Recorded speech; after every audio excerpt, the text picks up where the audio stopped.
Hi everyone, myself Raj. Welcome to Raj dream corner.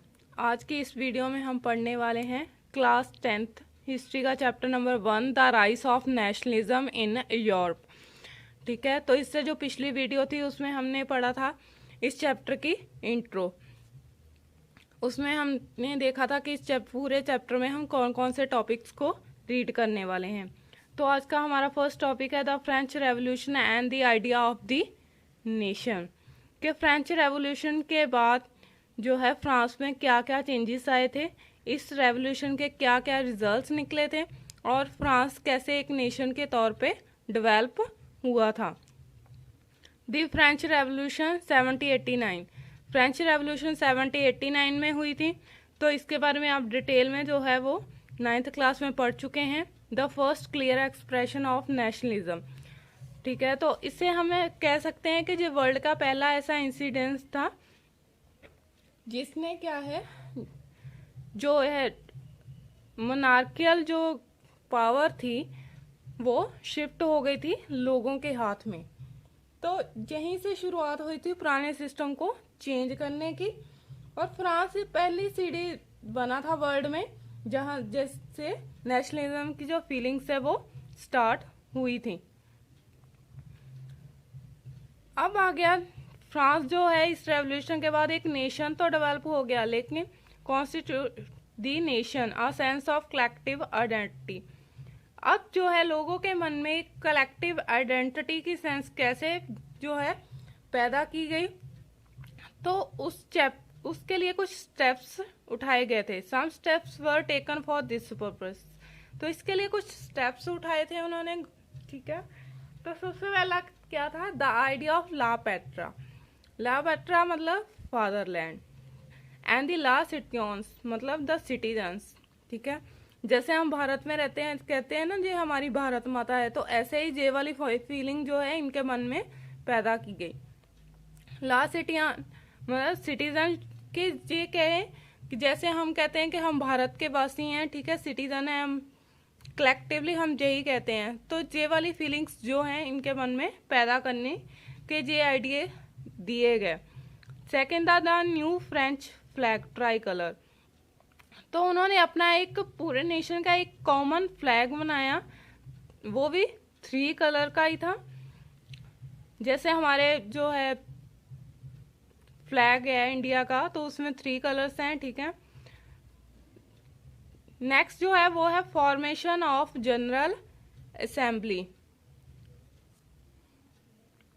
तो उसके बाद क्या था, जहां पे पहले क्या हुआ था, पहले जहां पे स्टेट होते थे, first state, second state, third state. ठीक है, तो उसके बाद क्या था, इन तीनों स्टेट्स को खत्म करके जहां पे जनरल असेंबली बनाई गई।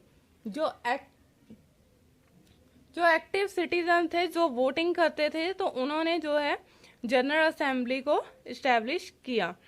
नेक्स्ट है न्यू हाइम्स वर कंपोस्ट, ओस वर टेकन। तो नए नए तरीके अपनाए गए गवर्नमेंट को प्रेस करने के, जैसे ये न्यू हाइम्स जो है कंपोज किए गए। ठीक है, तो नई नई कस्में खाई गई थी। उसके बाद a centralise administration system was set up. तो उसके बाद एक जो है केंद्रीय प्रशासकीय प्रबंधन जहाँ पे सिस्टम है वो सेटअप किया गया, ताकि लोग अपने आप को एक नेशन के तौर पे देख सकें, अपने आप को इस नेशन का हिस्सा समझें। नेक्स्ट है internal customs duties and due were abolished.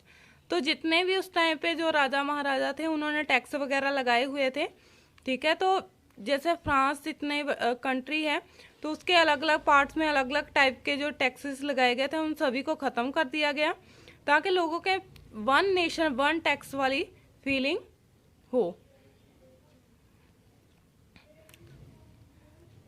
तो उन सभी को खत्म कर दिया गया था। नेक्स्ट है uniform system of weight and measures. इसके अलावा जो है नाप तोल का जो सिस्टम था उसे यूनिफॉर्म किया गया कि ऑल ओवर जो है नेशन था तो उसमें एक जैसा ही सिस्टम होना चाहिए नाप तोल का। Next regional dialects were discourage and French promoted. तो डायलैक्ट्स जो अलग अलग पार्ट्स में अलग अलग टाइप की लैंग्वेज बोली जाती हैं, तो उनको डिस्करेज किया गया, उसकी जगह के एक ही लैंग्वेज को ज़्यादा प्रमोट किया गया, फ्रेंच को, ताकि लोगों के सभी एक जैसी लैंग्वेज को बोलें और उनके अंदर एक नेशन की फीलिंग हो। तो इतने सारे जो रिफॉर्म्स वहाँ पे हुए थे, उसके बाद धीरे धीरे से जो आइडियाज़ थे, नेशनलिज्म की जो फीलिंग थी वो यूरोप की अलग अलग कंट्रीज जैसे हॉलैंड, बेल्जियम, स्विट्जरलैंड है, ठीक है, तो जहाँ तक पहुँच गई थी। तो जहाँ के जो जोकोविन क्लब्स थे बनाए गए थे, तो उन्होंने इस आइडिया को स्प्रेड किया अलग अलग कंट्रीज में। इसके अलावा जो फ्रेंच आर्मी थी, तो उन्होंने भी जो नेशनलिज्म का जो आइडिया है वो ब्रॉड मतलब वर्ल्ड के अलग अलग कंट्रीज तक इसे पहुंचाया। अब जो है हमारा नेक्स्ट टॉपिक आ रहा है, वो है civil code of 1804, Napoleon code, ठीक है। तो उस टाइम पे उसके बाद जो है नेपोलियन थे, वो वहाँ के मिलिट्री जनरल हुआ करते थे फ्रांस के। तो उन्होंने क्या है, इस आइडिया को वर्ल्ड की अलग अलग कंट्रीज तक पहुँचाया। हम देखते हैं कि जो नेपोलियन था वो वहाँ का मिलिट्री जनरल था फ्रांस की आर्मीज का, और धीरे धीरे से नेपोलियन ने क्या है वहाँ पे डायरेक्टरी को ख़त्म करके अपना राज बना लिया। अब उसने अपनी टेरिटरी से बाहर दूसरी जो टेरिटरीज हैं उन पे अटैक करना स्टार्ट कर दिया, उनको कंकर करना स्टार्ट कर दिया।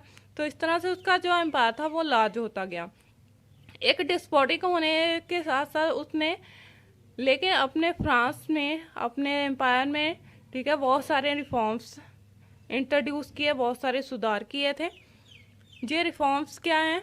फर्स्ट था abolish all the privileges based on the birth. तो उन्होंने जो उस टाइम पे फ्रांस में फर्स्ट स्टेट सेकंड स्टेट हुआ करती थी, तो उनको बाय बर्थ कुछ जो है स्पेशल राइट्स मिले होते थे, तो इन राइट्स को ख़त्म कर दिया।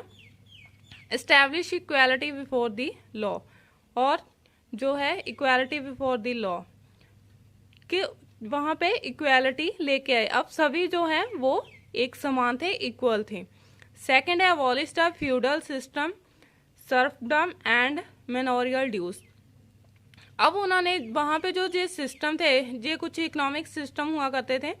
फ्यूडल सिस्टम मतलब कि वो राजा क्या था कि जैसे उसका एम्पायर बड़ा है तो उसके कुछ एक पार्ट्स को क्या है वो वहाँ पे अपनी पावर्स को डिवाइड करके वहाँ पे फ्यूडल लॉस इम्प्लीमेंट कर देते थे।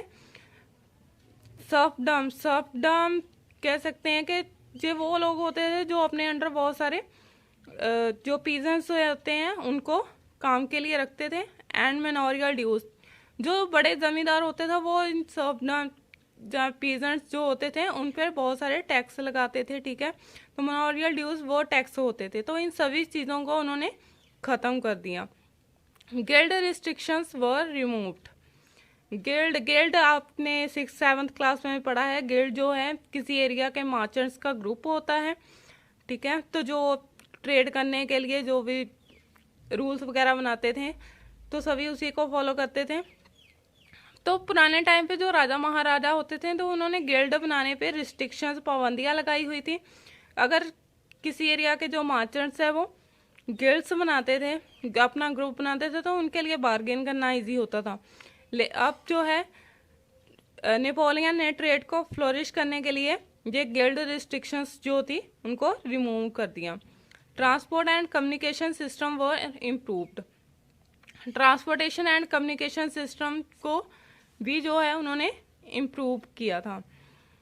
Standardise weight and measures and a common national currency. तो ऑल ओवर जो उनका नेशन था, होल नेशन था, उसमें वेट और मेजर्स को स्टैंडर्डाइज कर दिया गया, और जो है एक ही करेंसी जो है वहाँ पे स्टार्ट की गई। अब क्या है, जब फ्रेंच आर्मी दूसरी टेरिटरीज को जीत रही थी तो वहाँ से स्टार्टिंग में क्या था, लोगों ने बहुत खुश थे, इनका पूरा वेलकम किया कि जो हमारे जहाँ भी सुधार लेके आएंगे। जैसे उनको हार्बिंगर्स ऑफ लिबर्टी कहा गया, मतलब ये उनके लिए आज़ादी लेके आ रहे हैं। ऐसे वो बहुत खुश होते थे कि जहाँ पे जो है ये हमारे लिए कुछ बढ़िया लेके आ रहे हैं, हमारा फ्यूचर बढ़िया होगा। Soon the initial enthusiasm turn to the hostility, जो ये स्टार्टिंग वाले जो एंथुजियाज्म था, लेकिन धीरे धीरे में वो क्या है, हॉस्टिलिटी मतलब विद्रोह में बदलना स्टार्ट हो गया। तो इसके बहुत सारे रीजन से देखते हैं क्यों इतने सारे इम्प्रूवमेंट किए थे, लेकिन क्या रीजन थे जिसकी वजह से ऐसा होना स्टार्ट हुआ। फर्स्ट था न्यू एडमिनिस्ट्रेटिव सिस्टम। तो इस सिस्टम में क्या था, लोगों को फील होने लगा धीरे धीरे थे, क्योंकि नेपोलियन की जो प्रायोरिटी थी वो फ्रांस ही थी। तो दूसरे जो है नेशन थे उनके लिए जो है एडमिनिस्ट्रेटिव सिस्टम जो है वैसा नहीं था जैसा फ्रांस में था। तो धीरे धीरे लोगों को लगा कि वो अपनी पॉलिटिकल पावर जो है वो खो रहे हैं। नेक्स्ट है इंक्रीज टैक्सेशन, ठीक है। तो जहाँ पे इन जो टेरिटरीज थी जहाँ पे टैक्सेशन को बढ़ा दिया गया, क्योंकि आगे और एम्पायर को जीतने के लिए उनको पैसे की जरूरत थी, तो वो कहाँ से आता, तो वो टैक्स से आना था। नेक्स्ट है सेंसरशिप। तो जहाँ पे सेंसरशिप लगा दी गई, हर चीज को जो है नाप तोल के देखा जाने लगा।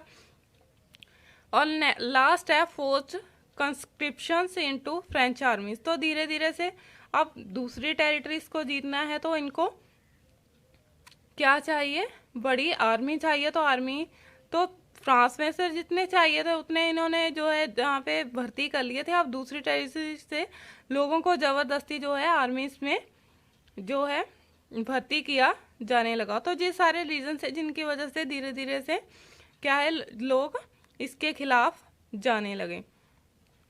तो इस चैप्टर में हमने देखा कि कैसे फ्रेंच रेवोल्यूशन के बाद वहाँ पे फ्रांस में कितने सारे रिफॉर्म्स हुए, और वहाँ पे डायरेक्टरी रूल के बाद जो है नेपोलियन ने वहाँ पे राज किया और क्या क्या सुधार किए, ठीक है।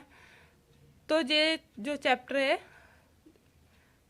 ये फ्रेंच रेवोल्यूशन से स्टार्ट हुआ, जहाँ से एक सीढ़ी बन गई थी वर्ल्ड के लिए कि लोगों के अंदर नेशनलिज्म की जो है फीलिंग आनी स्टार्ट हुई। तो इस चैप्टर को हम कंटिन्यू करेंगे हमारी नेक्स्ट वीडियो के साथ, तो देखते रहना। Thank you.